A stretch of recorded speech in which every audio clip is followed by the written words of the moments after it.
Good afternoon. Welcome to Dr. B.R. Ambedkar Open University. So, in the last class, we have discussed the third chapter, that's insecticides and the cuticle. But due to some technical glitch, we cannot.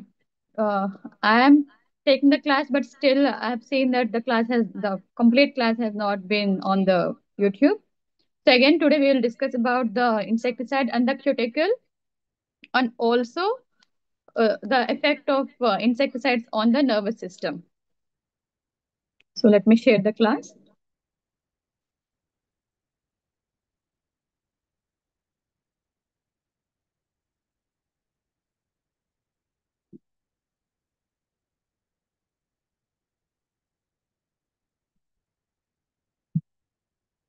Yes.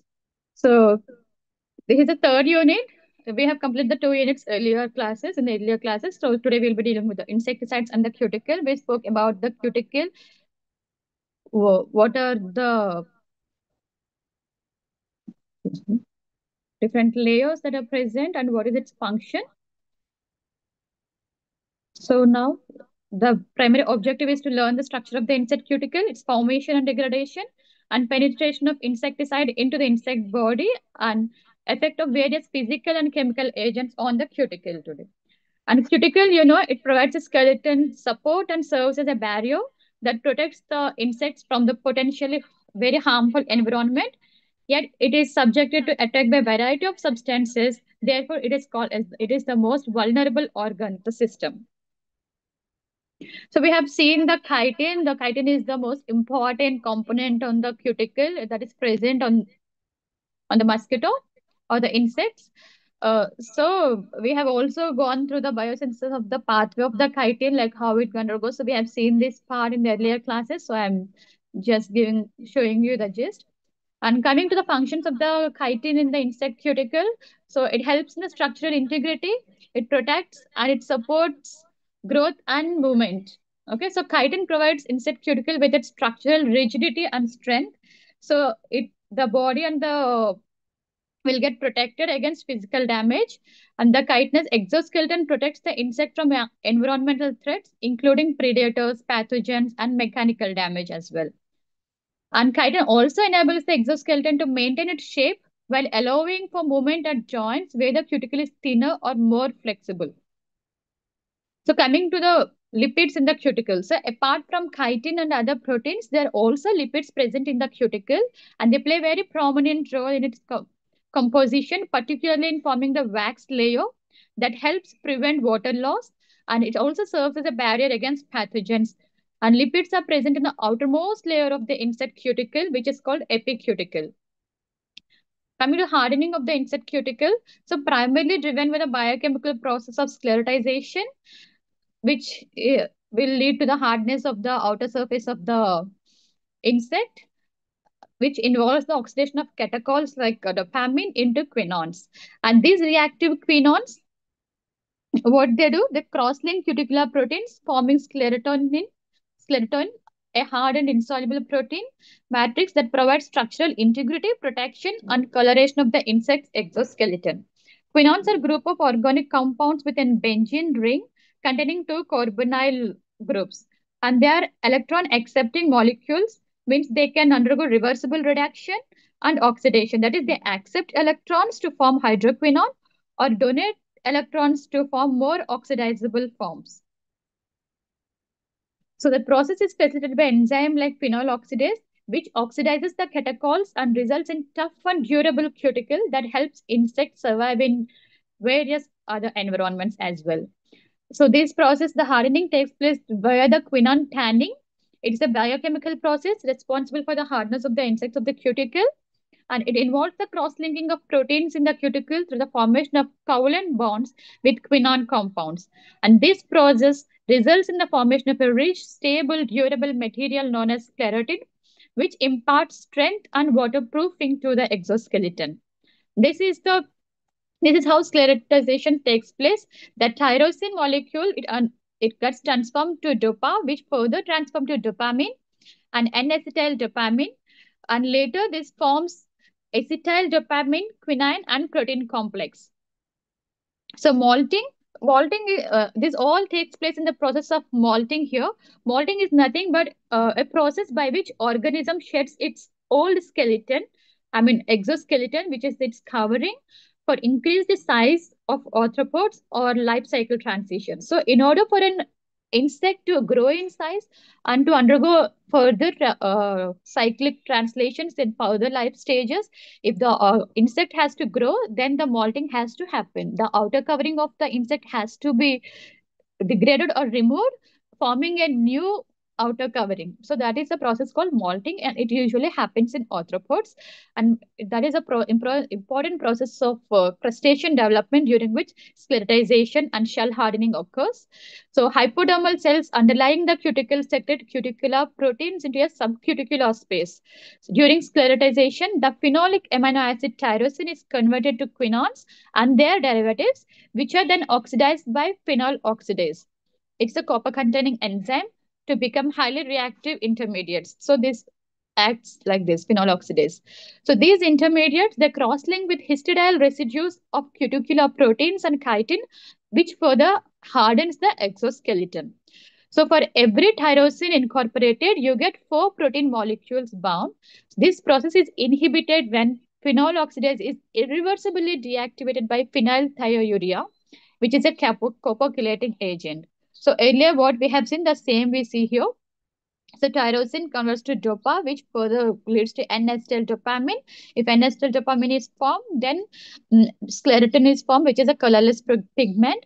If further dopamine gets converted to N-beta, that is a dimer of dopamine, N-beta alanine dopamine, then we get N-beta sclerotin, that is a light pigment which is in yellow in color. So sclerotinization of the larva cuticle to form the hard, dark brown puparium is also controlled by ecdysone. Ecdysone is nothing but the steroid hormone that triggers molting. So chemical events involved in sclerotization include the conversion of tyrosine, dopamine, and acetyl dopamine, which further converts to sclerotin. So NADA and NABDA we have seen here earlier in the quinone tanning process. So the quinone tanning process is essential for the development of strong and durable outer covering of the insect and other arthropods, which helps them to survive in any harsh environments. But in order for an insect to undergo further process of for various biological functions, including molting, digestion, and recycling, then if an organism has to develop into its adult stage or it has to undergo certain translational changes, then degradation of the chitin has to happen, right? Because the chitin is the major component on the cuticle. So if you degrade the chitin, then only the molting will take place, then only the digestion and the increase of the size of the mosquito will take place, and its further recycling will happen. So the prominence of degradation of chitin is very much important, particularly in arthropods. So how that happens, we will see here. So majorly two key enzymes play a role in this, that is chitinase and chitobiase. So these enzymes, they work synergistically, they work together to cleave the chitin polymer and break it down into smaller and more manageable molecules. So chitinase is the primary enzyme responsible for the hydrolytic cleavage of chitin. So this, what does this chitinase do? It cleaves the chitin. So we have talked earlier classes that chitin is made up of beta-1,4-glycosidic bonds between N-acetyl glucosamine units. So that chitinase will cleave these particular bonds here. The mechanism of chitin, we see the hydrolysis of beta-1,4-glycosidic bond. So chitinase uses water to break the glycosidic bond between the two N-acetyl glucosamine units. Okay, so the resulting compound is the production of chito-oligosaccharides of varying lengths. Then comes the chitobiase. So once the chitinase has done its part of cleaving the chito-oligosaccharides, then chitobiase will come, the enzyme which is also known as N-acetyl glucosaminidase. It works on the products generated by the chitinase, and it is responsible for further breaking down the chito-oligosaccharides into individual monomers of N-acetyl glucosamine. And here the exohydrolysis takes place. And the active site of chitobiase typically contains glutamic acid residue and is involved in catalyzing the hydrolysis of the glycosidic bond at the terminal of N-acetyl glucosamine. So this is the pathway which represents the mechanism of this chitin The endochitinase will act and forms chitin oligosaccharides, which further were cleaved by chitobuyers into N-acetyl glucosamine dimers, and further by the action of beta and acetyl hexoaminidase, the N-acetyl glucosamines, the monomers will be formed. So chitinase breaks the long chitin polymer into sequential enzymatic process ensures efficient chitin breakdown in insects. So here the breakdown of the chitin had happened. Then what will happen after breaking the chitin? The whatever the chitin is present on the insect, then the penetration and distribution of the insecticides in insects can happen, right? So if at all any insecticide will affect the insect, then the chitin has to be cleaved or broken down, then only the insecticide can penetrate in and then act upon the insect, right? So insecticides can enter insect's body through several routes, with cuticular penetration, ingestion, and respiration being the most primary routes. The distribution of insecticides within an insect's body is very important in determining how effectively it works. So, in the insecticide's ability to penetrate the cuticle and reach internal tissues plays a very prominent role in its overall toxicity. Coming to cuticular penetration and ingestion, so these are different parts of different ways the insecticide penetrates. So using the cuticle also it can penetrate, right? So the cuticle acts as a physical barrier that protects insects from environmental threats, including insecticides. However, certain insecticides are able to penetrate the cuticle, and the rate of penetration depends on several factors, including the chemical properties and the insect's physiology. So coming to cuticular penetration. In the cuticular penetration, it's often the primary route of insecticides entry for contact insecticides, which are, I mean, whatever the insecticide that is applied to the insect's surface. So that is the contact insecticide, which comes directly in contact with the insect. The cuticle consists of layers including epicuticle and procuticle. These layers are mostly made up of chitin, proteins, and lipids, as we have discussed earlier. And insecticides, particularly those in lipophilic, that is fat soluble formulations, they tend to penetrate the cuticle more effectively because the epicuticular region has more rich in lipids, so the lipophilic insecticides are easy to get entry into the body of the insect. But there are certain factors influencing the cuticular penetration. That is the molecular size, lipophilicity, and insect cuticular structure as well. So the smaller the molecule, the easy it gets penetrated. The more lipophilic the molecule, the easily it gets the efficiently it passes. And different insects have variations in their cuticle composition that affect permeability. So coming to ingestion, through ingestion also insecticides will move inside, right? So ingestion of insecticides occurs when an insect consumes contaminated food or water. This is the primary route for systemic insecticides.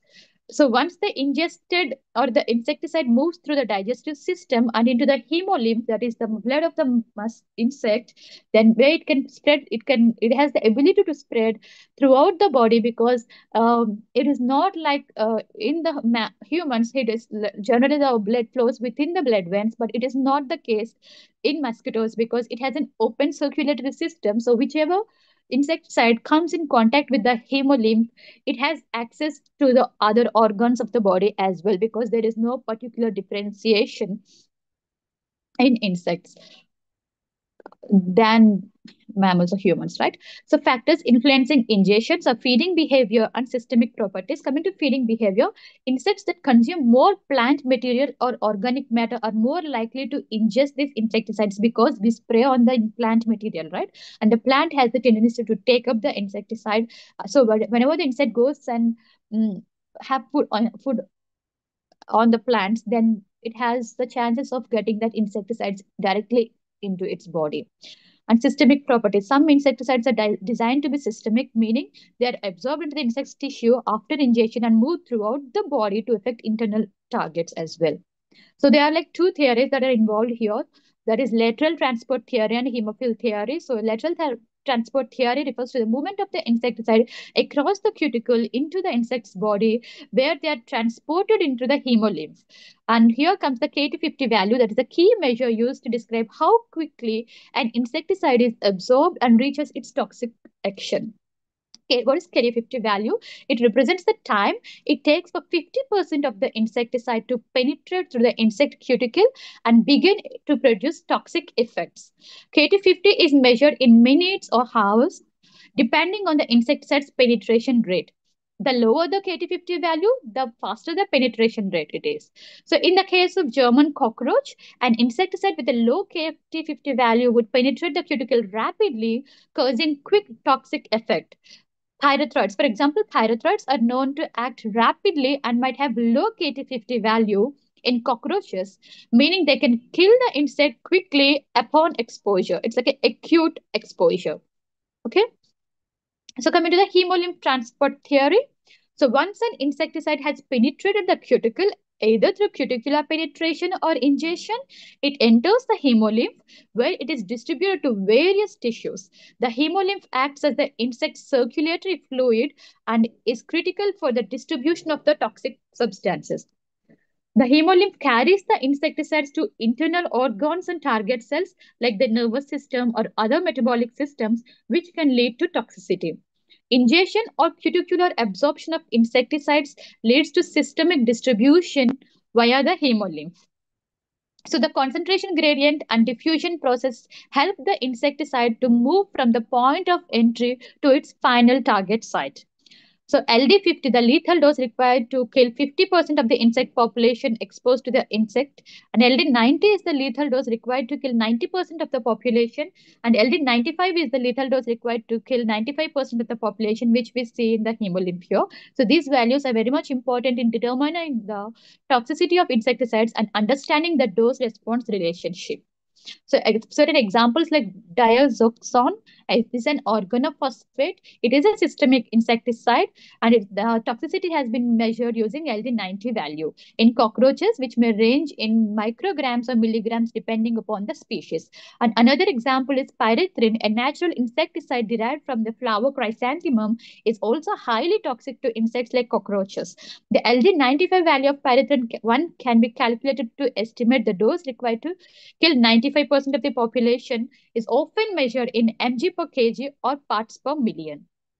And the cuticular penetration of the insect through the gut wall. So they have gut wall, right? So through the gut wall also the insecticide can penetrate, and insects are protected from environmental chemicals, including pesticides, by their cuticle. But they also have gut walls that play an essential role in the uptake and absorption of the insecticides.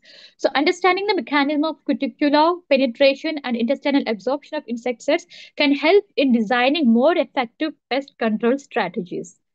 So the midgut wall is semi-permeable and insecticides can cross it through different mechanisms like passive diffusion, active transport, or facilitated diffusion. So if insecticide is lipophilic compound such as DDT and carbaryl, it can readily pass through the cell membrane via passive diffusion. If at all the insecticide is water soluble, then like nicotine, then it has to undergo active transport system through active transport system. And facilitated diffusion, we say when the transport proteins, with the help of the transport proteins, the polar molecules cross the membrane. It does not require any energy but relies on the concentration gradient. An example of the facilitated diffusion are some ionic pesticides. And there are few examples like honeybees. Upon exposure, what happens is that insecticides can enter a honeybee's body via ingestion or contact. The gut wall of the honeybee, like that of the tobacco horn wall, serves as a barrier through which insecticides must pass to enter the hemolymph and circulate throughout the insect's body. And coming to the penetration of the toxicant into the insect body and its distribution mechanism. So once the penetration has happened, the process of toxicant penetration involves the toxicant moving throughout the insect's protective barrier, typically the cuticle, which is the outermost layer of the exoskeleton. Then the cuticle serves as a physical barrier here. There are certain factors that influence this penetration, like cuticular permeability. So permeability we have seen, the more the lipid composition it has, the easier it can enter. The size also we have seen, and the concentration gradient, the higher concentration of the toxicant on the surface of the insect will lead to the faster penetration due to the stronger driving force of concentration gradient. Temperature, the increased temperature can enhance the diffusion rate and increase the penetration of toxicant into the insect's body. Coming to the distribution mechanism here, so once the toxicant has penetrated the cuticle, it moves into the insect's hemolymph, that is the blood of the insect, and its distribution to various tissues happens. And here comes the partition coefficient. The partition coefficient is the ratio of the concentration of a substance in two phases, typically be it in water or in lipid phase at the equilibrium. It indicates that the tendency of the toxicant to partition between the insect's lipophilic tissue and the aqueous environment. So this distribution marks the ratio and the partition coefficient.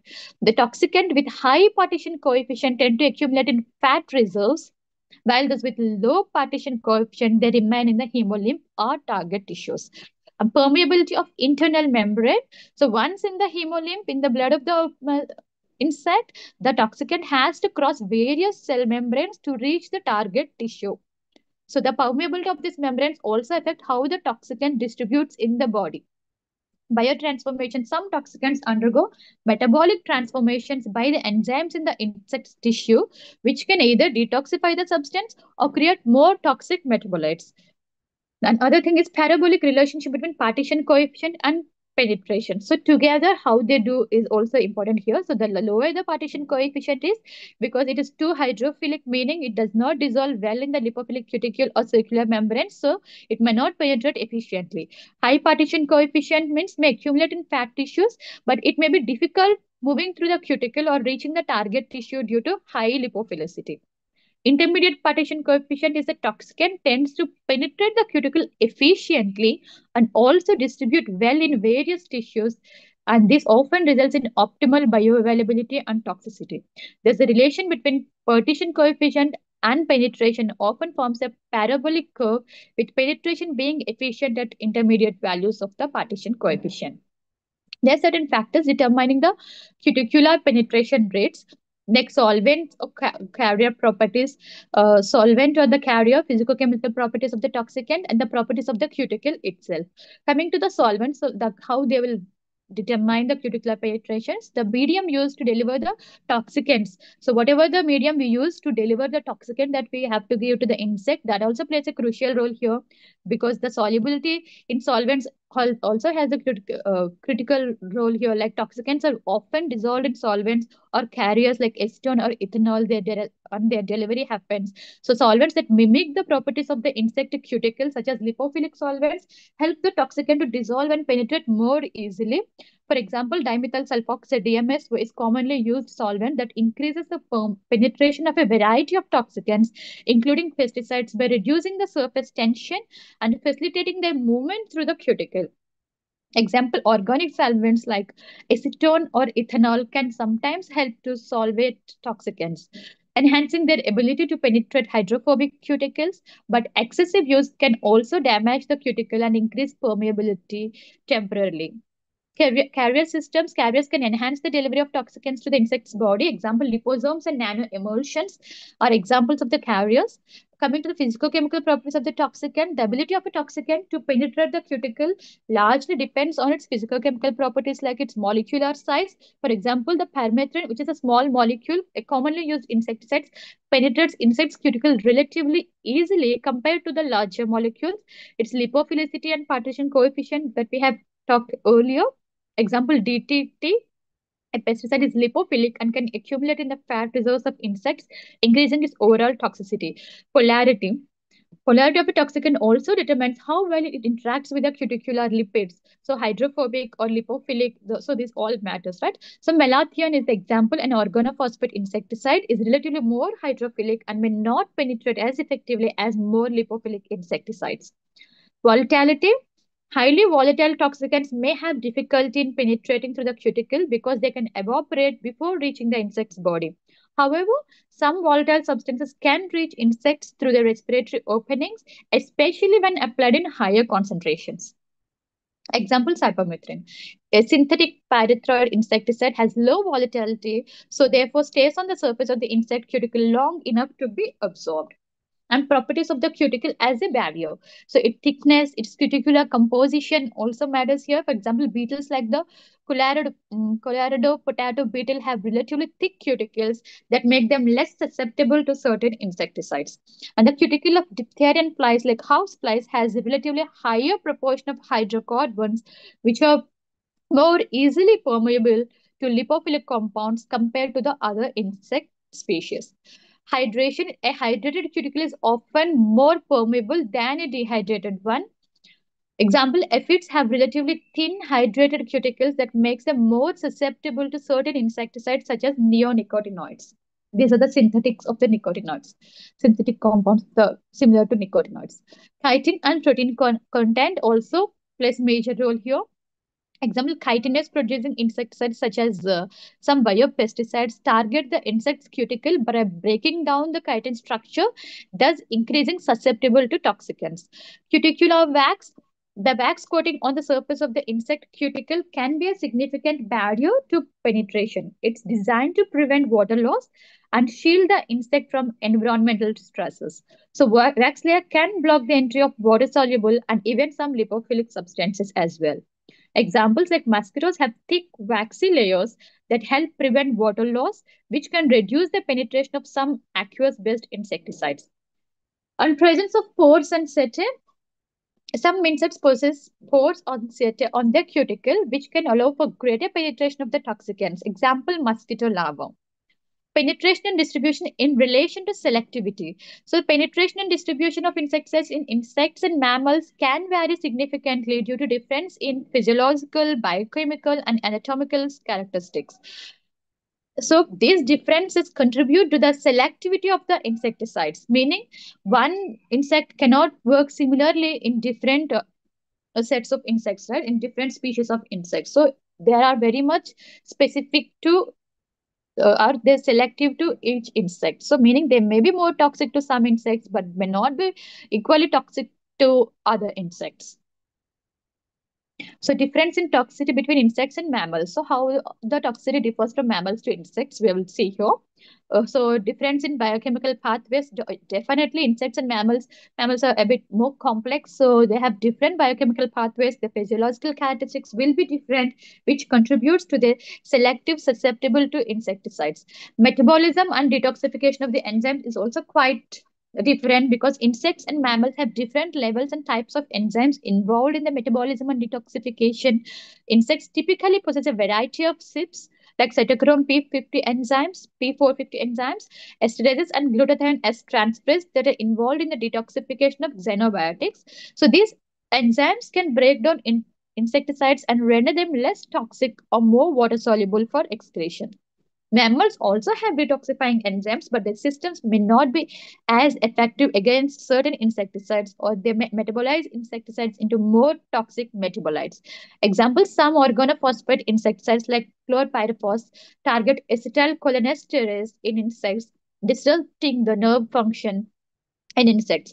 And carboxyl esterases can detoxify organophosphates more efficiently than in mammals, making them less toxic to insects. However, in mammals, these insecticides may persist longer, accumulate, which further leads to toxicity. And the difference in the nervous system.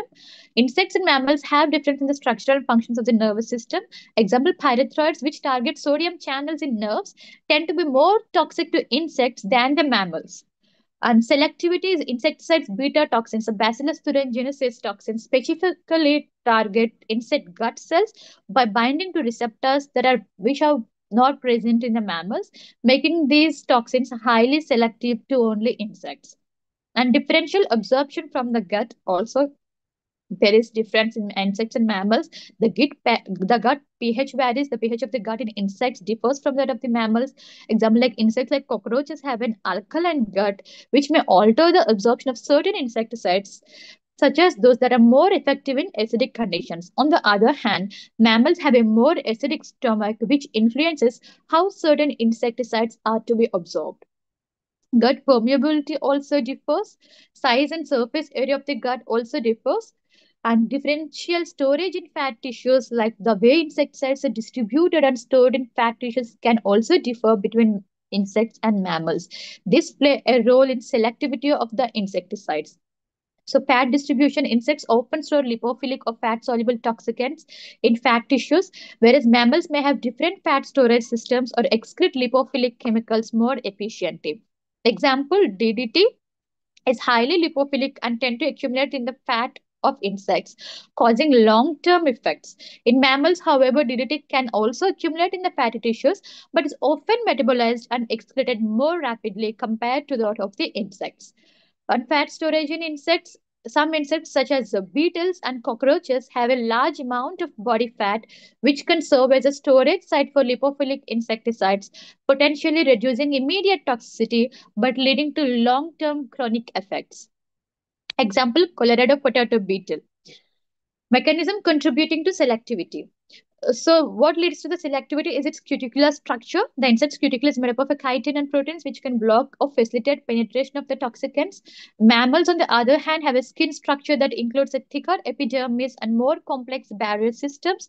Enzymatic resistance. Insects can develop enzymatic resistance to insecticides through the overproduction of detoxifying enzymes such as CYPs. An example is Aedes aegypti mosquito has developed resistance to pyrethroids through overexpression of P450 enzymes, which degrades the insecticides more efficiently or effectively. Target site modifications. So, insects may develop resistance to insecticides through changes in the target sites, like sodium channels in case of acetylcholinesterase, that make the insecticides less effective. Example, the German cockroach has developed resistance to organophosphate insecticides by modifying the acetylcholinesterase enzyme, which reduces the efficacy of these compounds. We will be dealing with the acetylcholinesterase enzyme in our next chapter. That will finish it today only. Examples of insects that tolerate the insecticide back better are cockroaches. These insects are known for their ability to tolerate a wide range of insecticides due to cuticular resistance or thickness of the cuticle, enzyme detoxification systems that they have, and the target sites modification. And coming to the Colorado potato beetle, this pest has developed resistance to many common insecticides through both enzyme overproduction and cuticular modification. Aedes aegypti mosquito, these mosquitoes have developed resistance to insecticides like pyrethroids through increased activity of P450 enzymes. So allowing them to metabolize insecticides before they reach the lethal concentrations. The difference in the penetration and distribution of insecticides between insects, mammals are greatly influenced by biochemical metabolism, gut absorption, fat storage, and enzyme detoxification. So, coming to the penetration in relation to resistance. So, what will happen if there is resistance? Then, how does the penetration happens? So, insects that develop resistance to insecticides often do so through changes in the way they metabolize, detoxify, or physically block the toxicant from entering into their bodies. So, penetration of insecticides into the insect body is a very key factor in determining the toxicity. And resistance can alter this process by affecting either the penetration rate or the metabolism of the insecticide once it has entered into the insect's body. So the detoxification and the metabolizing enzymes, they play prominent role in this resistance mechanism. So resistance and penetration. So resistant in mechanism in insects can modify how insecticides are absorbed, distributed, metabolized, and how the toxicity levels have been shown. So in some cases, insect's cuticle becomes more resistant to penetration, while in other cases, the insect's metabolism is enhanced, allowing it to detoxify the insecticide before it can even show its harmful effects. And when the cuticular resistance happens, so one of the primary mechanism is the penetration resistance. So if the cuticle resistance happens, then the insect cannot even penetrate into the body of the insect. So the alteration of the insect's cuticular structure will not happen there. So changes in the composition or thickness of the cuticle can slow the penetration of the insecticides. Example, the housefly. Housefly and other insects that have developed resistant to organophosphates and pyrethroids show increased cuticular thickness or altered permeability, which leads to the amount of the insecticides to lead or come into the body or penetrate the bodies of the insects. And that is the cuticular resistance. So coming to the detoxifying enzymes, if they're overexpressed, then also they will not allow, if the detoxifying enzymes are overexpressed, then what will happen? They will actively detoxify the insecticide and they will help in its immediate excretion. So In that way also, the resistance happens. And glutathione transferase and carboxylase esterase are the key enzymes that play a role in this. And coming to housefly as an example, the pen gene and resistance. So in the housefly, it provides a well-documented example of how changes in specific genes can lead to the insecticide resistance. So one of the key genes associated with this is the pen gene, which is involved in the penetration of the insecticides. So we'll see what is pen gene and its resistance. The pen gene in houseflies is thought to be involved in regulating the permeability of the insect's cuticle. A mutation or alteration in the pangene can reduce the rate of insecticide penetration into the insect's body, which further contributes to the resistance. So when this gene is altered, the insect becomes more impervious to the insecticide and fewer toxins are absorbed into the body, leading to increased resistance. The altered pangene may cause changes in the cuticle structure, making it more hydrophobic and reducing the ability of water-soluble insecticides to penetrate. It could also make the insect more capable of blocking or expelling the insecticide before it reaches the lethal level. So examples like pyrethroid insecticides we can see here, and other further factors affecting the action of the physical and chemical agents. So apart from this, there are also certain physical and chemical agents that affect the insecticide action. The cuticle, a vital component of insects like termites and cockroaches, serves as a protective barrier against environmental challenges. So both physical and chemical agents can significantly influence its integrity and function. So we will see what are the physical agents that influence its integrity and function. So primarily in the physical agents, we see abrasions, that is a mechanical damage to the cuticle that can lead to increased susceptibility to dehydration, the water loss, and predation. For instance, studies have shown that hydrophobized diatomaceous earth particles are more effective against certain cockroach species because these diatomaceous earth molecules or these particular particles, what they do is they get attached to the surface of the insect's cuticle and then they cause water loss, dehydration, a higher absorption capacity of cuticular waxes leading to desiccation and death, which further leads to death. Okay. And another mechanism is sorption. The cuticle ability to absorb substances affects its permeability and overall function. And research on the American cockroach's cuticle revealed that self-cleaning properties attributed to its surface structure and lubrication also influences how the cuticle interacts with the environmental substances. The interaction of physical agents like abrasion and sorption with the cuticle of Tribolium castaneum or other insects can significantly affect the survival and behavior. The activation of kaolinite materials through heat or acid treatments can enhance the abrasive and sorptive properties of the mineral, potentially leading to mechanical damage and desiccation of the insect's cuticle. So these effects could make the insect more vulnerable to environmental stresses, affecting its ability to retain water, to keep water to itself, or protect itself from pathogens, or function normally in its habitat. And certain inert dusts, such as silica aerosols, are widely used in pest control, especially for insects like termites and cockroaches. So, these dusts work primarily by dehydrating the insects and causing them to lose water through their exoskeletons and ultimately leading to death. However, the efficacy of these inert dusts can be influenced by a range of factors, including electrostatic charge, atmospheric humidity, and the specific characteristics of the silica aerosols themselves. Certain silica aerosols like dry dye 67, dry dye 68 in controlling insects like termites and cockroaches depends on several factors like electrostatic charge and humidity, particle size and surface area, and environmental factors. In general, dry day 68 with its potentially finer particles and higher surface area may offer superior performances, especially in dry conditions or with insects that do not frequently groom themselves. Meanwhile, dry day 67, it has a coarser texture or larger particles, which might be more effective in specific scenarios where attachment and coverage are more important, such as in confined termite environments. And the chemical agents are petroleum oils, solvents, conventional insecticides, and insect growth regulators. Coming to petroleum oils, these oils can penetrate the cuticle, leading to dehydration and death. Solvents can also disrupt the lipid matrix of the cuticle, further leads to the water loss. Conventional insecticides, for example, diatomaceous earth, a conventional insecticide causes dehydration in cockroaches by damaging the cuticle and absorbing lipids, leading to increased mortality.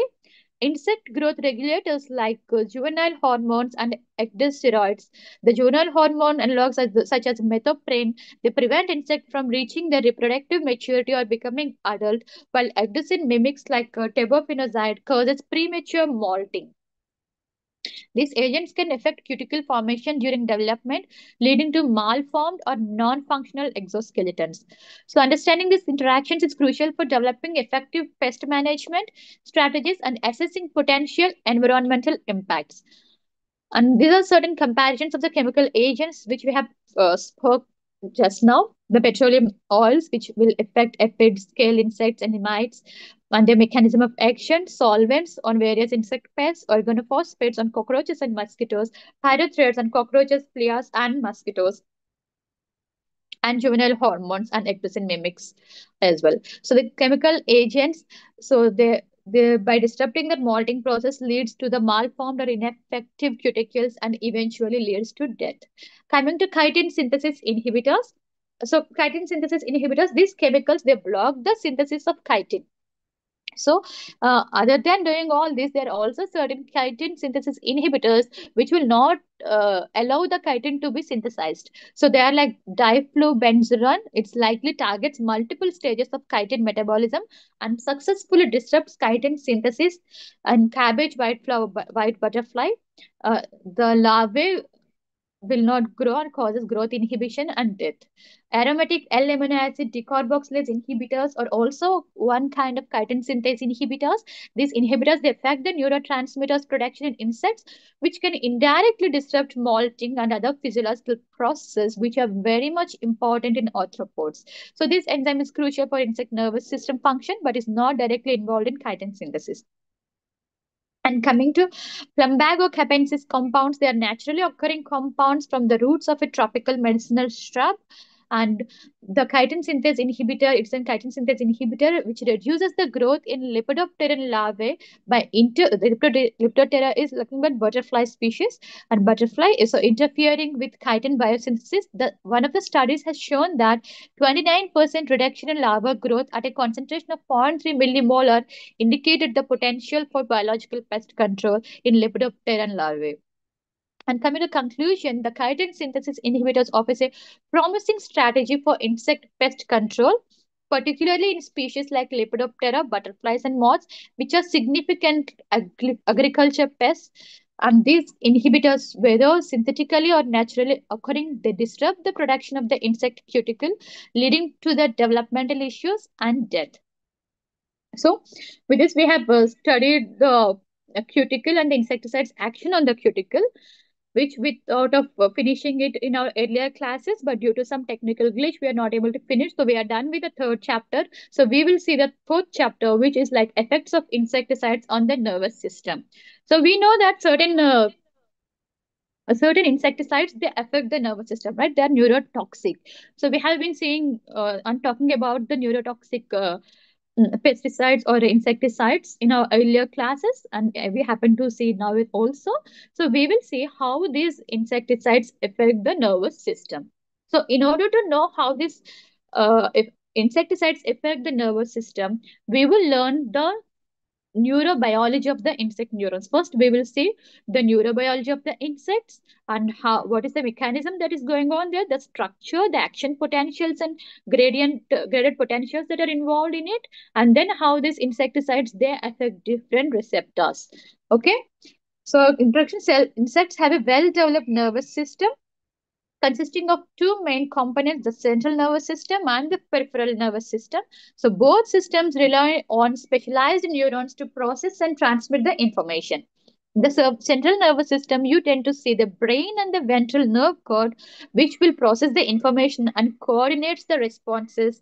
Whereas in the peripheral nervous system, the sensory and motor neurons connect to the central nervous system to muscles and sensory organs.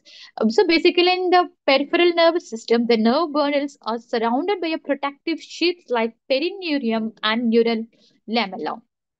So the CNS is majorly responsible for processing and integrating information, while the PNS, that is the peripheral nervous system, it transmits the sensory data to the central nervous system and motor commands to muscles and other glands.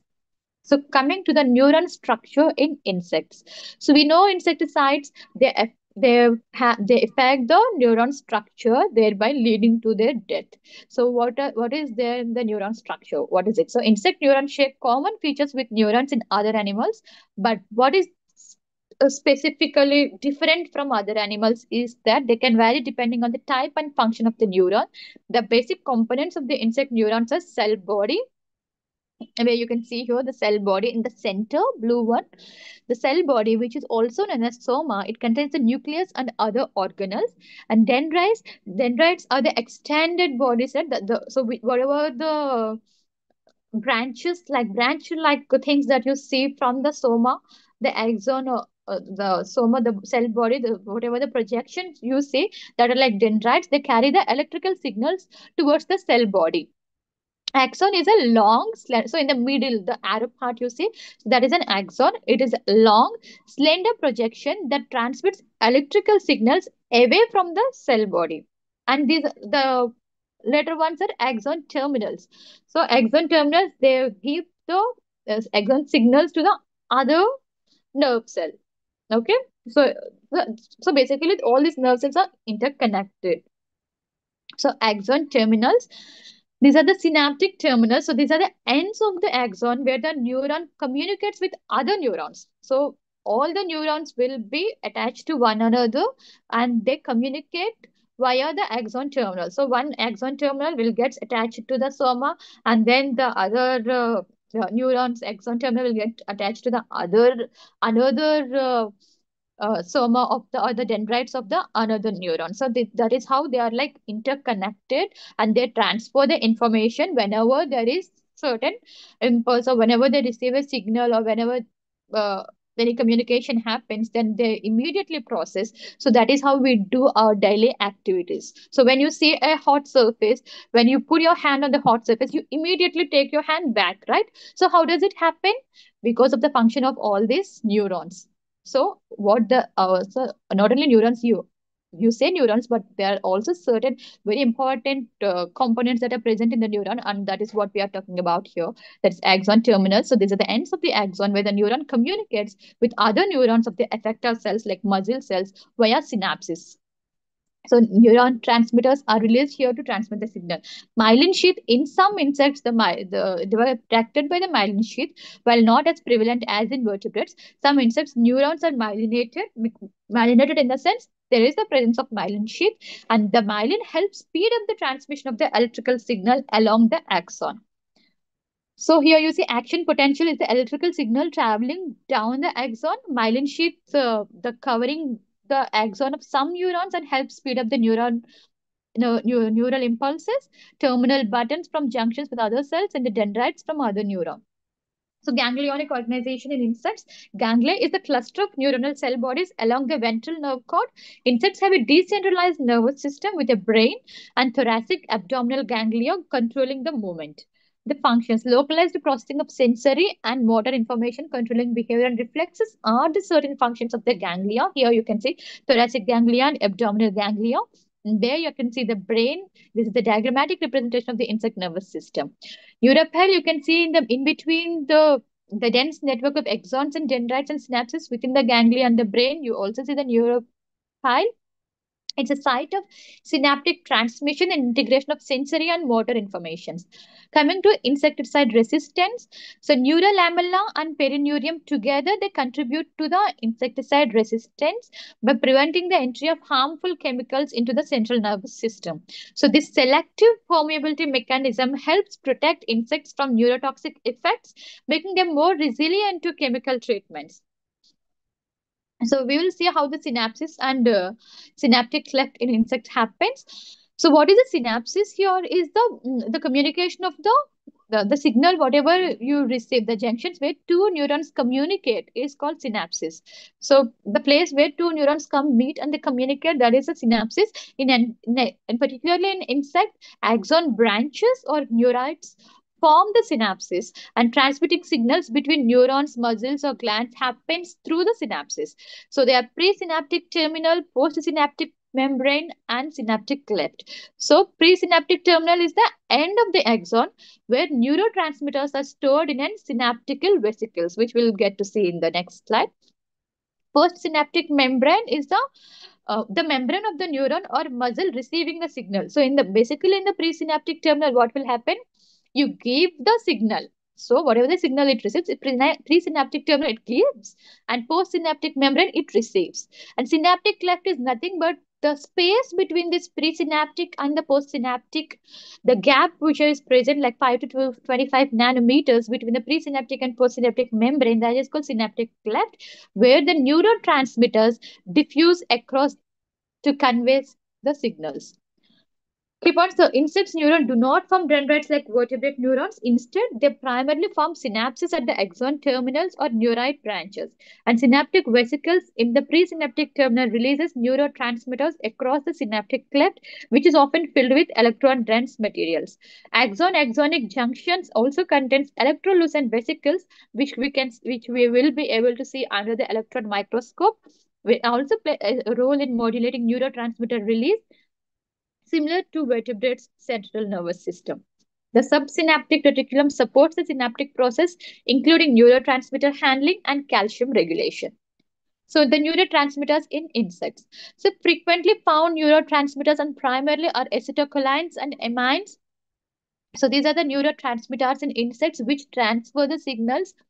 So acetylcholine is a major neurotransmitter in insects. Like approximately 80% of the acetylcholine receptors are nicotinic, which are ion channels that mediate fast and excitatory responses.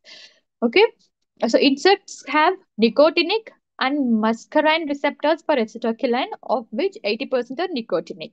Muscarine, so means they speed up the process, or they speed up the message. They give the message very fastly, whereas muscarine receptors involve slower G protein coupled signaling.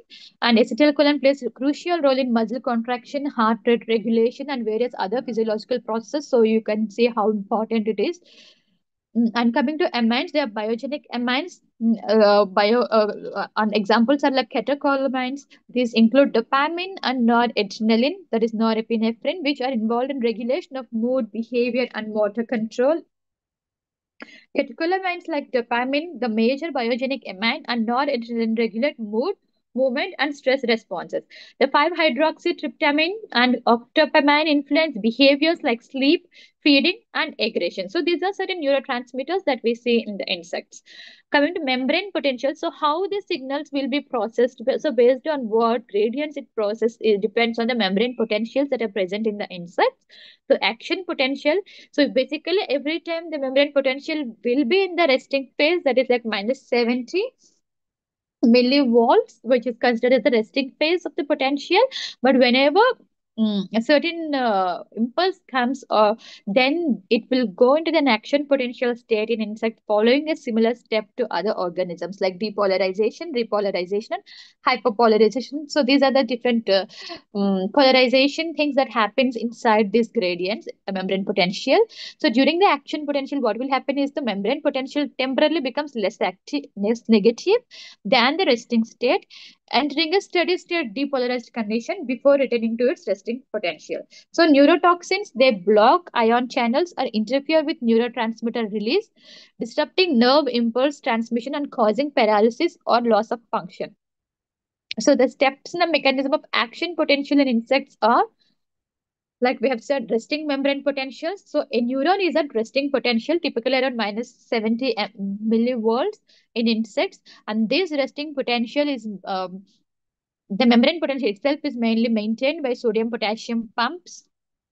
The pump contains maintains higher sodium concentration outside the cell, and more potassium concentration inside the cell. And the membrane is more permeable to potassium than the sodium, keeping the inside of the cell negatively charged. That is in the resting membrane potential phase. When depolarized, so what is depolarization? Depolarization is a stimulus causes. So whenever you receive external stimulus, that stimulus causes voltage gated sodium channels to open. So whenever we have to do certain things, or we have to respond in a certain way, or we are doing anything, then that we have the stimulus will generate, which causes voltage gated sodium channels to open. So on the membrane barrier you have voltage gated channels, so they become open. So sodium ions, they rush into the neuron, causing membrane potentials to become less negative. So when the membrane potential becomes less negative, we call it depolarization. And if the threshold is reached like around minus 50 millivolts, that is what depolarization happens. The action potential is triggered and sodium influx continues, leading to a rapid rise in the membrane potential. So then after depolarization, sodium channels closes and the voltage gated channels of the potassium will open. So the closing of the sodium channels and opening of the potassium channels is called repolarization here, because the potassium ions flow out of the neuron, restoring the negative charge inside and returning the membrane potential towards its resting phase is called repolarization. Hyperpolarization. So in some cases the potassium channels remain open. They have to get closed uh, during repolarization, no? But in some cases, they remain open for a brief time after repolarization, causing the membrane potential to become more negative than the resting potential. So that is called hyperpolarization. And again, coming back to its normal state of resting potential, that is the sodium and potassium pump restores the resting membrane potential by actively pumping out the sodium and getting in the potassium into the cell, prepares the neuron for the next action potential. So this here you can see the membrane potential, and in between you can see two gated the ones like the sodium potassium pumps, where in the extracellular means outside the cell you have more sodium, and inside the cell intracellular, that is the pink ones, the more potassium are present. So this is how the ion concentration gradient will be maintained. So graded potential is the generator potential. The graded potential is small change in the membrane potential that is proportional to the strength of the stimulus. So it occurs locally without propagating over long distance, and its amplitude depends on the intensity of the stimulus.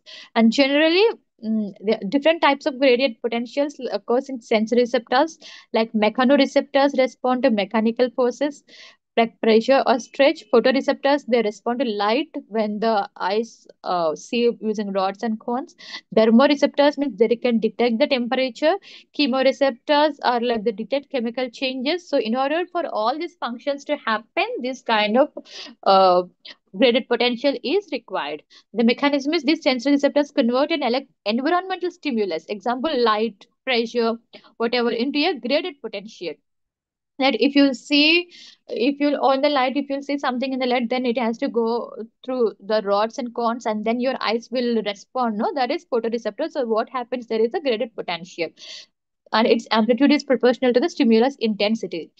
Example, when you touch a pressure sensor, the sensor's receptor potential increases with more force. Synaptic potentials are changes in the membrane potentials caused by the release of the neurotransmitter. So here, the release of the neurotransmitter has to happen in order to see any changes. So that is the synaptic potential. Here, the post and pre and post synaptic potentials will be involved, where the types of synaptic potentials are excitatory postsynaptic potentials or inhibitory. So whenever this happens, you tend to get excited. If at all you have any work, or if at all you have any deadline to complete, then you will be more active. Right? Then you will be more active to do your work, and then you have to complete it within your deadline. So that is like excitatory postsynaptic potential will happen there. But after completing the work, you have to take rest. You can't keep yourself always high. So you have to take rest for the homeostasis of the body. So there the inhibitory postsynaptic potentials will happen. So let us see it in more scientific way here. Like excitatory postsynaptic potentials, EPSP, when an excitatory neurotransmitter like glutamate binds to the receptor on the postsynaptic membrane, it causes depolarization. In order for an EPSP to happen, depolarization happens first, making the membrane potential more positive and closer to the threshold for an action potential. Then you do your action. Increase the likelihood that the postsynaptic neuron will fire an action potential. Example like movement, sensory perception, and when you're learning something with lot of interest, then this excitatory postsynaptic potential will happen. So inhibitory postsynaptic potential is when an inhibitory neurotransmitter like GABA is an inhibitory neurotransmitter and or a glycine. They bind to the receptor. It causes hyperpolarization. The membrane potential becomes more negative, making it harder for the neuron to fire an action. So the neuron cannot fire an action because it will go into the resting phase later. Spike initiating zone is nothing but the region where the neuron integrates all the graded potentials, and if the threshold typically is around minus 55 millivolts is reached, an action potential is generated for an so it determines that the spike initiation zone is very much important in determining whether or not the action potential should be generated or it should not be generated. So depending on the sum of the graded potentials, it decides. So that is what spike initiation zone is. And coming to sodium potassium ATPase pump. So here the active transport happens because you need the energy to do the sodium potassium pumping here. The sodium and the potassium ATPase pump plays a crucial role in maintaining the correct concentration gradients of sodium and potassium. So across the cell membrane, which is the very important for a variety of physiological process to happen, including nerve signal transmission, muscle contraction, and maintaining the resting membrane potential.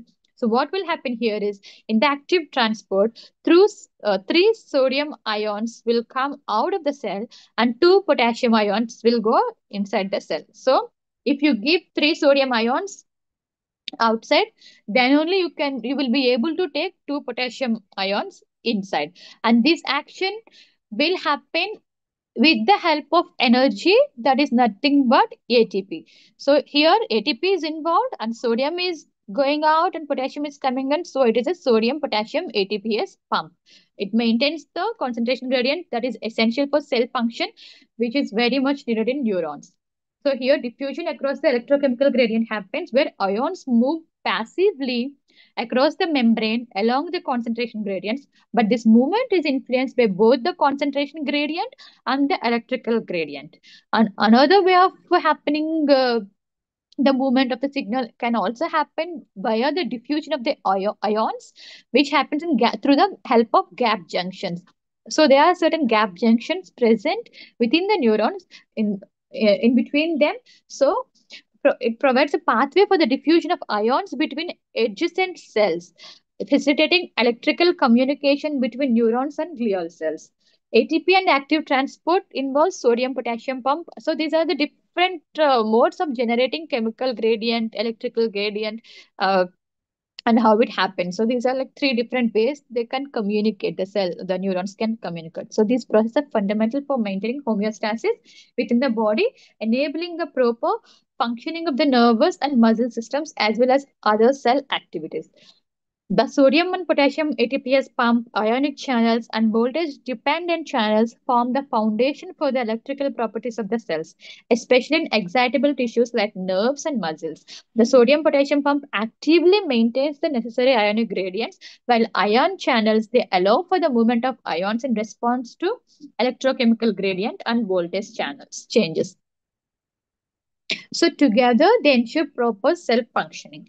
And these are the type of actions and the role in the membrane potential that they do. The sodium potassium ATPase pump, that is the active transport mechanism. Ionic channels are the passive ion movement, and voltage gated channels, that's the ion movement in response to voltage. So the active transport here is sodium potassium ATPase pump. So coming to the impulse transmission in neurons. So the how this impulse get transferred in the neurons is impulse transmission is a very important process in the nervous system, which enables the communication between neurons, muscles, and other cells. The generation of an action potential through depolarization, propagation of the signal along the axon, and transmission of this signal across the synapses are all coordinated to ensure rapid and accurate signal transmission. So in order for the signal to come up, you have this all the process will go on in the nervous system. So this entire process is fundamental to sensory perception, motor control, and cognitive functions that we do in our day-to-day lives. So we will see that in a sequential order. What will happen, like we have said earlier, we have seen the resting membrane potential that is maintained by sodium and potassium ATPase pump, which further leads to depolarization, which leads to the generation of the action potential. Then again, potassium ions will be more, so repolarization and return to the resting phase happens. Propagation of this action potential along the axon will happen. Then the synaptic transmission across the synapse allows other cells to communicate these signals. This is the no, impulse that happens. So conductions in the axon, we will see the conduction, how it happens in the axon, because the process by which an action potential travels along the length of the neuron from the cell body to the axon terminal. So we have seen in the structure of the neuron, where I have told you earlier, like the soma, the cell body is present. So the conduction from the signal from the cell body along with the axon. So from the cell body, there is a long axon, right? So along with the axon, there are axon terminals. So how the conduction of the signal happens throughout the neuron, it will be seen here. So there are two main types of conductions in the axon. One is continuous conduction. If there is no myelinated, if the axon is not myelinated, there is no presence of the myelin sheath, then there is no difference, or there are no different units that has to be um, that need to be taken signals. So directly, continuously, the conduction happens because there are no certain pockets like closings, right? But when certain axons are myelinated, means there is a protective layer, that is a myelin sheath is present around the axon. So in that state, that is called saltatory conductions. So which is faster and which is slow. So we'll get to learn in this. In continuous conduction, that is for the unmyelinated axons, what will happen? The unmyelinated axons, the action potential propagates continuously along the entire length of the axon, and this process is relatively slow compared to the saltatory conduction. It requires the action potentials to propagate continuously. So, in order for the unmyelinated axons, they need action potentials to propagate continuously from one segment of the axon to the next, because they are found in smaller, less complex neurons where rapid signaling is not much important. So in that case, this continuous conduction happens in unmyelinated axons. In coming to the saltatory conduction, that is a myelinated axons, the action potential travels much faster due to the presence of myelin sheath. So which is a lipid-rich layer that insulates. So myelin sheath is a lipid-rich layer. So there are lots of lipids present, and lipids are fats. They have the property of insulation, the warmth they give. So that insulates the axons as well. And the myelin is produced by Schwann cells in the peripheral nervous system or oligodendroids in the central nervous system. So this myelin sheath, it acts as an insulator, reducing the leakage of the ions and allowing the electrical signal to travel more efficiently with less energy expenditure. Coming to so that is how the conduction takes place. So how the information is getting transferred. So here, information transfer critical for communication within the body, enabling response to the stimuli, regulation of the bodily functions, and coordination of the complex behaviors. So here again, depolarization and dendrite spread is there, where depolarization, the process begins when a stimulus causes the dendrite of a neuron to depolarize. So this spread across the membrane, leading to local potential change. So propagation is if a depolarization reaches the axon hillock. Hillock is where the axon starts. That is axon hillock, and exceeds the threshold potential. It triggers the action potential, which travels down the axon, causing depolarization. Presynaptic action potential and neurotransmitter release is another mode of information transfer. At the presynaptic terminal, the action potential causes voltage-gated calcium channels to open.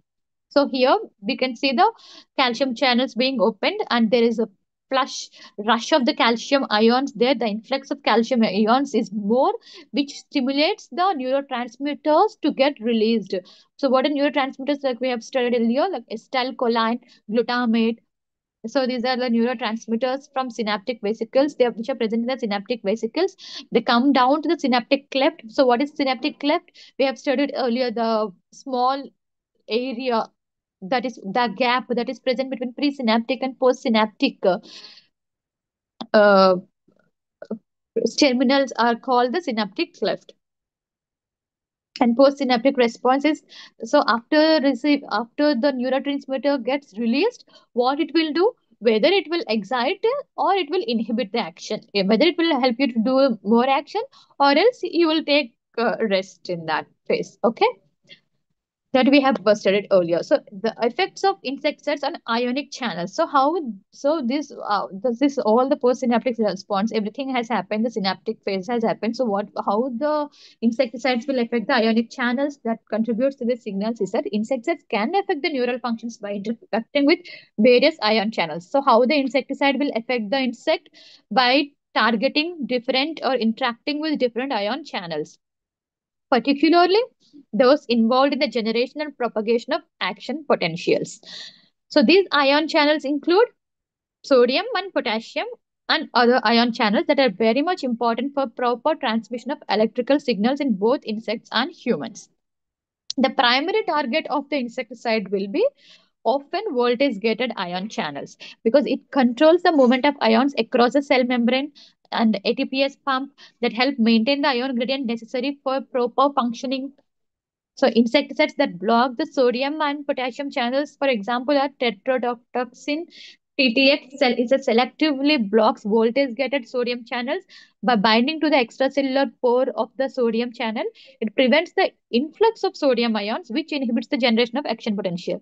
If you prevent the coming inside of the sodium ion channels, then you cannot get the action potential done there, so there will be no signal generated. So this inhibits the action potential propagation, which leads to paralysis and death due to inability of neuron to transmit signals. If the neuron will not transmit the signal, then there is no movement, which leads to paralysis and death. So that is how the insecticides block the sodium potassium channels. That is the action of the insecticides on the ion channels or voltage gated sodium channels. And one more insecticide that does the similar function is DDT, dichlorodiphenyl trichloroethane. It interferes with the voltage gated sodium channels by preventing their closure after depolarization. This causes prolonged sodium influx during the action potential, leading to persistent depolarization of the neuron. So continuous. So one is like it will not allow the depolarization, where tetrodotoxin. In DTT, the continuous depolarization takes place, because once the depolarization takes place, then again repolarization has to happen. But here, the continuous depolarization takes place, which results in tremors, paralysis, and often death of the insect. It also increases neurotransmitter release, contributing to toxic effects. So we don't need more. Even anything more will be toxic, right? So aconitine is another insecticide. It acts by prolonging the sodium channel activation, same like DDT. And beta-carotoxin, it binds to voltage-gated sodium channels, prolonging their opening and inhibiting their inactivation, similar to aconitine. Veratridine also affects sodium channels by prolonging their activation phase, causing an increased influx of sodium ion channels. And ethyl ammonium ions, TEA, blocks voltage-gated potassium channels by preventing the efflux of potassium ions. So the blockage of potassium ion channels, what it will do? It will cause the failure of repolarization, which will disrupt the action potential and can lead to persistent depolarization of the neuron, further leading to paralysis and death. So this is how the insecticide will act upon the nervous system, because whatever the insecticides we are saying are neurotoxic, so they basically work on nervous system, and this is how they work by affecting the voltage gated potassium channels or whatever the action potentials involved channels are there, so that they will affect. Immunopyridines or also they also block voltage gated potassium channels, enhancing the sodium influx and prolonging the action potentials, which causes prolonged depolarization and overexcitation, leading to convulsions and possibly death in insects. So we will see the synaptic transmission and its mechanism. So synaptic transmission is a process by which nerve cells communicate with each other or with other target cells such as muscle cells, gland cells. It occurs through both electrical and chemical means. So depending upon the type of the synapse, whether we can call it as electrical or chemical. So what will happen in chemical synapses? In chemical synapses, they communicate using neurotransmitters. So neurotransmitters, they come under chemical synapse. the key steps in synaptic transmission. So this is like very important, and this is the basic and fundamental thing the synaptic transmission takes place. So here you can see it clearly, and you can draw this in your exams because it has a very good explanation here. So whenever the action potential arrives, when the action potential reaches the axon terminal and depolarizes the membrane, what will happen? So here you can see Ca2 plus the green color gates were there, no? So that are the voltage gated calcium channels. They get open and calcium will flow inside. So the once the calcium influx triggers, the synaptic vesicles, which are nothing but the black round vesicles inside which the blue colored dots are neurotransmitters are present, what they will do? They will do the exocytosis, that is, they will release the neurotransmitters. And in between the presynaptic and postsynaptic, there is some Ca2 plus ions and some positive ions were there. No? So that is the synaptic cleft, what I'm saying in the earlier slides. So here the neurotransmitter, when they get released into the synaptic cleft, they come and bind to the target receptor.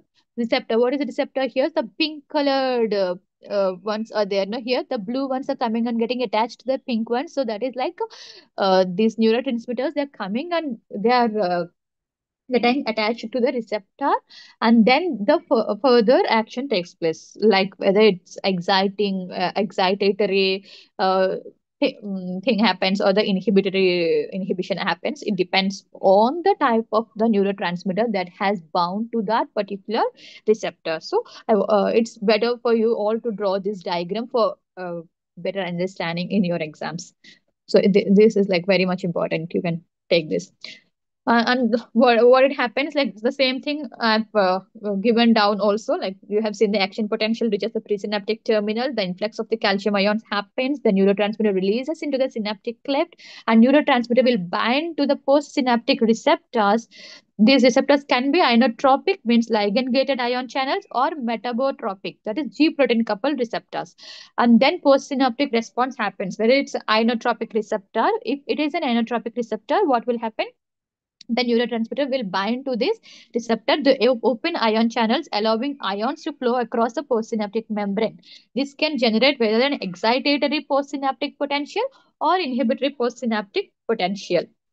Metabotropic receptors, if at all they are metabotropic receptors, these receptors activate intracellular signaling pathways leading to metabolic response such as change in the enzyme activity, gene expression, or ion channels regulation. So once the postsynaptic response happens, so it is electrical or metabolic. The electrical response, if the neurotransmitter is excitatory, it leads to depolarization of the postsynaptic neuron, which increases the likelihood of action potential. If it is inhibitory, it leads to the hyperpolarization, reducing the likelihood of the action potential. Metabolic response is metabotropic receptor activation leads to intracellular signaling and can influence long-term process like gene expression, protein synthesis, and cell growth. And termination of the signal. So once you're done with the activity that you wanted to do, whether it's excitation or inhibition, then you have to terminate the signal.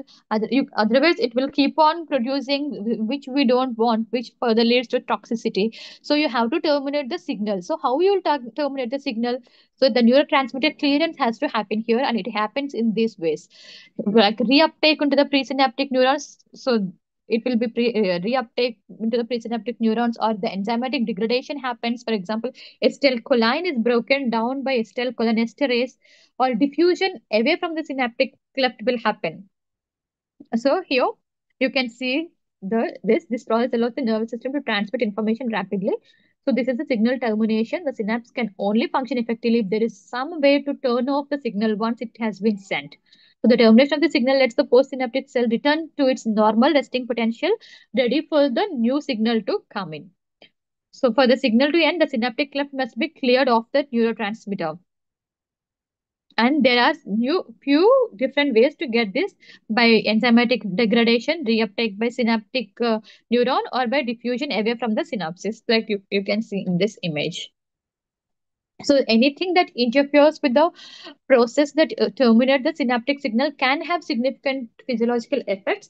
For instance, some insecticides kill insects by inhibiting an enzyme that breaks down the neurotransmitter acetylcholine, that is acetylcholinesterase.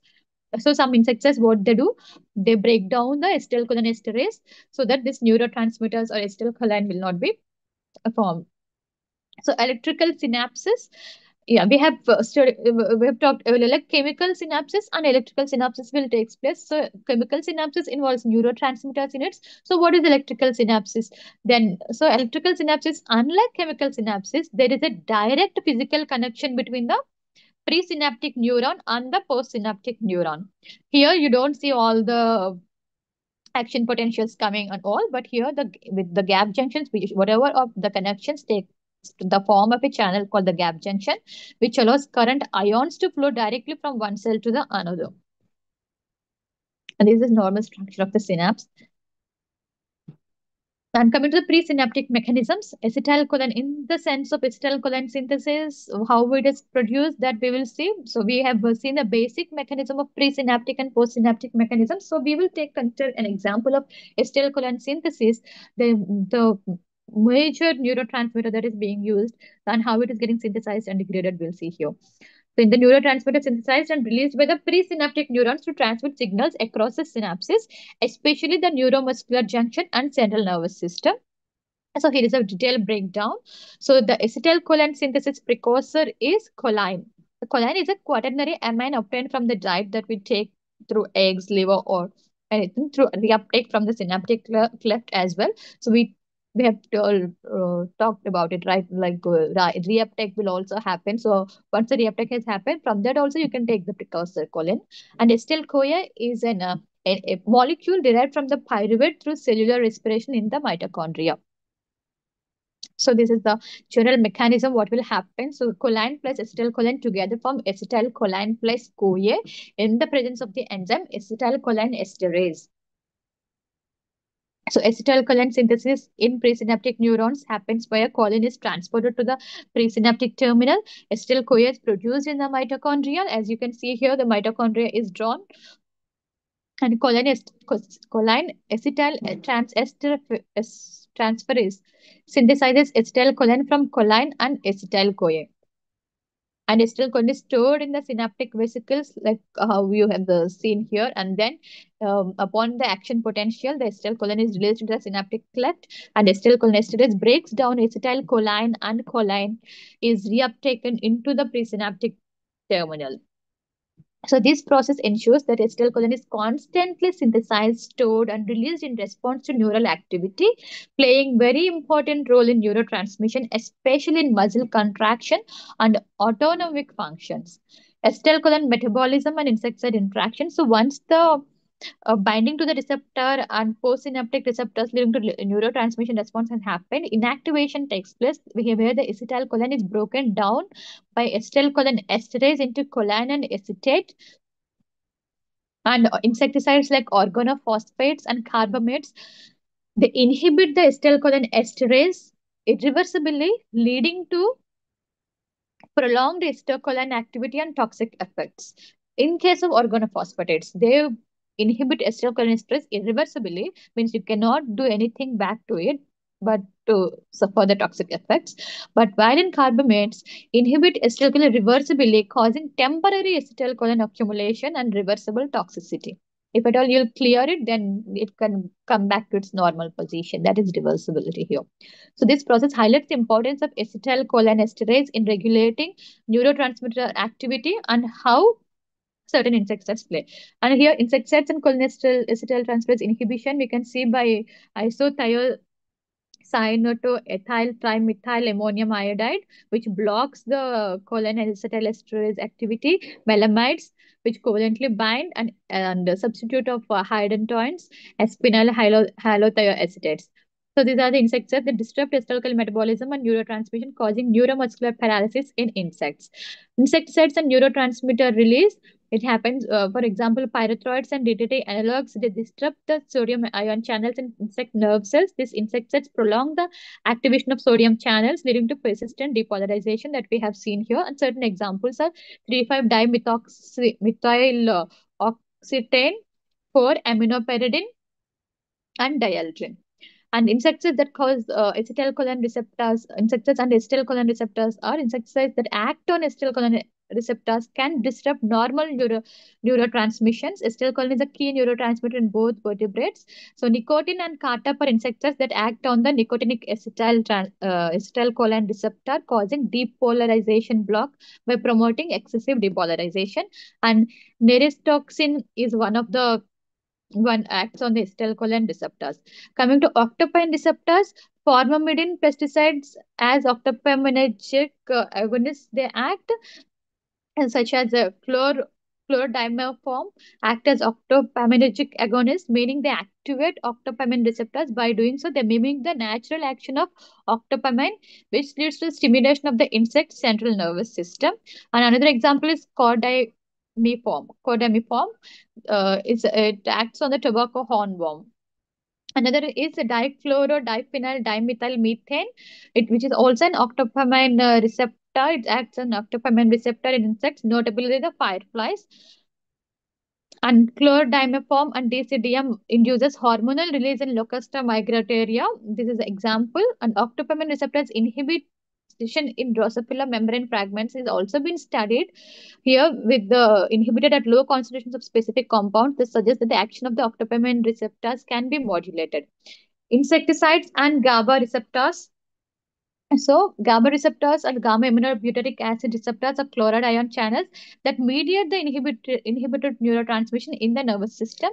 When GABA binds to the receptors, it opens the chloride channels, leading to chloride ions flowing into the cell, causing hyperpolarization. One of the examples, ivermectins, the macrocyclic lactones derived from the Streptomyces evermetilis, act as the insecticides and antihelmintics as well. And it affects the effect of the ivermectins can be seen here, and it acts on the arthropods muscle innervations. And selectively, the ivermectins are more effective in invertebrates due to the difference in GABA receptor structure. Removal of neurotransmitter from the synaptic cleft. So how you have to remove the neurotransmitter from the synaptic cleft? So that we have seen that hydrolysis, they do enzymatic process, they do, but this I have given for your notes purpose in more detail, which we have discussed earlier. And there are certain two enzymes that are mostly involved, that is acetylcholinesterase and butyrylcholinesterase. And the substrate specificity, location, and function also influences the removal. And mechanism of pesticide action on the inhibition of acetylcholinesterase, especially organophosphates and carbamates, has been studied. And the effect of inhibition they do on the toxic symptoms like muscle twitching, salivation, sweating, convulsions, and coma due to excessive activation of cholinergic pathways has been done. Treatment via atropine and pralidoxam are commonly used antidotes for this. Active site of acetylcholinesterase and nucleophilic attack is one of the mechanisms here, like anionic site and esterase site are involved. So basically, acetylcholine is broken down by acetylcholinesterase in the synaptic cleft to terminate the neurotransmission, and butyrylcholinesterase is less specified and acts on the broader range of esters. And how they act on the other one, this all for the information purpose that I've given, and these are like the physiological consequence of neurointoxication. So what will happen if the insect acts on the nervous system is the muscle spasms, paralysis, twitching, all these things will happen. So in severe cases, the effects of neurotoxins can lead to death if not treated urgently, or immediate medical